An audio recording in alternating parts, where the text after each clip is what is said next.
বছরের আল্লাহ তাআলা ভাগ্য লিপিবদ্ধ করবে। এই রাত্রে দোয়া করতে হবে আর বলতে হবে, আল্লাহ আমি ব্যবসাতে নেমেছি, আল্লাহ আমি অমুকের ব্যবস্থা করি, আল্লাহ আমি মাছের ব্যবস্থা করি, আল্লাহ আমি অমুকের ব্যবস্থা করি, ভুট্টার ব্যবস্থা করি, জবের ব্যবস্থা করি, আল্লাহ আল্লাহ আমি যেন ব্যবসাতে সফল হতে পারি, আল্লাহ যেন সফল ব্যবসায় হতে পারি, আল্লাহ তুমি আমার দোয়াকে কবুল করো। এইভাবে আদমের ছেলে মেয়ে যদি রাত্রিতে জাগরণ করে কান্নাকাটি করতে করতে করতে করতে করতে আল্লাহকে বলে, তো আল্লাহ তাআলা তার দোয়াকে কবুল করে নেবেন। সুবহানাল্লাহ। তো আজকে থেকে দোয়া করবো ইনশাল্লাহ, ইনশাল্লাহ। কদর রাত্রির মূল্য অনেক অনেক অনেক অনেক বেশি। কত যে বেশি আপনাকে এবার ভালোভাবে দেখাই। মহান আল্লাহ তাআলা বলেন, ইন্না আনজালনাহু ফি লাইলাতিল কদর। পৃথিবীর মানুষ তোমরা মনে রাখো, নিশ্চয় আমি আল্লাহ সুবহানাহু ওয়া তাআলা এই রমজান মাসে কদর রাত্রিতে কোরআন মাজিদকে নাজিল করেছি। আল্লাহ তাআলা বলছেন, এই সূরা প্রায় সকলেরই মুখস্থ আছে, যারা বিশেষ করে 5 ওয়াক্তের সালাত আদায় করে। মুখস্থ নাই সূরাতুল কদর? এই সূরা হাটগাছির প্রায় লোকের মুখস্থ আছে, কিন্তু দুঃখের বিষয় অর্থ জানি না। আপনাদের অবস্থা আর গুটকাখোর হুজুরদের অবস্থা এক, আপনাদের অবস্থা আর জর্দাখোর হুজুরদের অবস্থা এক। জর্দাখোর হুজুররা কোরআন তেলাওয়াত করে অর্থ বুঝে না, আপনারাও কোরআন তেলাওয়াত করে অর্থ বুঝেন না বা বোঝার চেষ্টা করেন না। নইলে এত মানুষ কোরআন পড়ে পরিবর্তন হয় না কেন? এত মানুষ রাত্রি জাগরণ করে পরিবর্তন হয় না কেন? সম্মানিত উপস্থিতি, আল্লাহ তাআলা বলছেন, পৃথিবীর মানুষ তোমরা মনে রেখো, আমি আল্লাহ সুবহানাহু ওয়া তাআলা এই পবিত্র কোরআন মাজিদ নাজিল করেছি রমজান মাসের লাইলাতুল কদর রাত্রে। মহান আল্লাহ তাআলা মুহাম্মদ সাল্লাল্লাহু আলাইহি সাল্লামকে বলছেন, মুহাম্মদ সাল্লাল্লাহু আলাইহি সাল্লাম, ওমা আদরাকা মা লাইলাতুল কদর, আপনি কি জানেন কদর রাত্রিটি কি?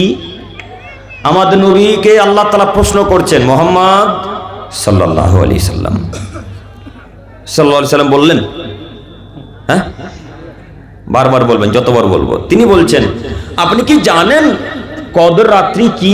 এই রাতে কি আছে এটা আপনি জানেন? তো আল্লাহ নিজেই প্রশ্ন করে আবার নিজেই উত্তরে বলছেন, লাইলাতুল কদরি খায়রুম মিন আলফি শাহর।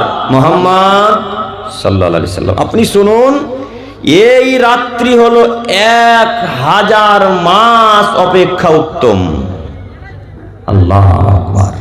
একটু এই হাটগাছির মানুষ যদি 1000 মাস ধরে ইবাদত করে, 1000 মাস সমান 83 বছর 4 মাস, না 83 বছর 4 মাস।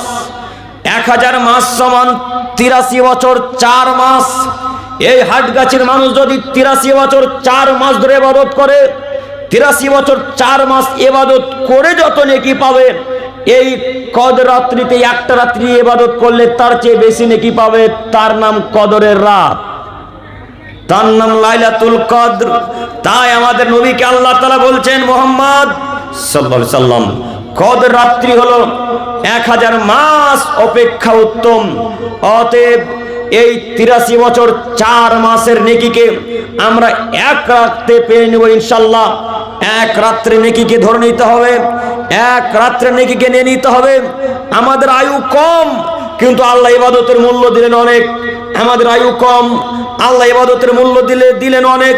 তাদের আয়ু ছিল অনেক বেশি, তাদের ইবাদতের মূল্য ছিল কম। আমাদের আয়ু কম, আমাদের ইবাদতের মূল্য অনেক বেশি। অতএব রাত্রি জাগরণ করতে হবে রবকে খুশি করার জন্য। যদি রবকে খুশি করার জন্য রাত্রি জাগরণ হয়, তাহলে 83 বছর 4 মাস যাবত ইবাদত করে যত নেকি হয়, একটি রাত্রি জাগরণ করলে তার চেয়ে বেশি নেকি হবে। তার নাম কদরের রাত। বরং আল্লাহ তাআলা বললেন, তানাজ্জালুল মালাইকাতু ওয়ার রূহ। মুহাম্মদ সাল্লাল্লাহু আলাইহি সাল্লাম, আপনি শুনুন, এই রাত্রে আসমান থেকে অসংখ্য ফেরেশতা আমি আল্লাহ তাআলা পৃথিবীতে অবতরণ করি। এই রাত্রে আমি আল্লাহ তাআলা আসমান থেকে লাখো ফেরেশতাকে পৃথিবীতে নাজিল করি। অসংখ্য ফেরেশতা পৃথিবীতে পাঠাই। ও রূহ আলাইহিস সালাম সহ, জিবরাইল আলাইহিস সালাম সহ অসংখ্য ফেরেশতা পৃথিবীতে অবতরণ করেন, নাজিল হন, আল্লাহ তাআলা প্রেরণ করেন। এই ফেরেশতাগুলো পৃথিবীতে নেমে এসে তারা তার রবের আদেশ মান্যতা দেয়, তারা তাদের রবের কথাকে মান্যতা দেয়। আল্লাহ তাআলা যাহা বলে তারা তাহাই পালন করে। আল্লাহ তাআলা বলেন, যারা মুমিন মানুষ তাদের জন্য তোমরা দোয়া করবে। আল্লাহ তাআলা বলেন ফেরেশতাদেরকে, যারা মুমিন মানুষ, যারা ভালো মানুষ, তাদের জন্য তোমরা দোয়া করবে, শান্তির দোয়া, বরকতের দোয়া, সংসারে সুখ শান্তির দোয়া এই ফেরেশতা মণ্ডলী এসে করতে থাকে। সম্মানিত উপস্থিতি, কাজেই আমি আপনাদের প্রতি আহ্বান জানিয়ে বলতে চাচ্ছি যে কদর রাত্রিতে ইবাদত করার চেষ্টা করেন।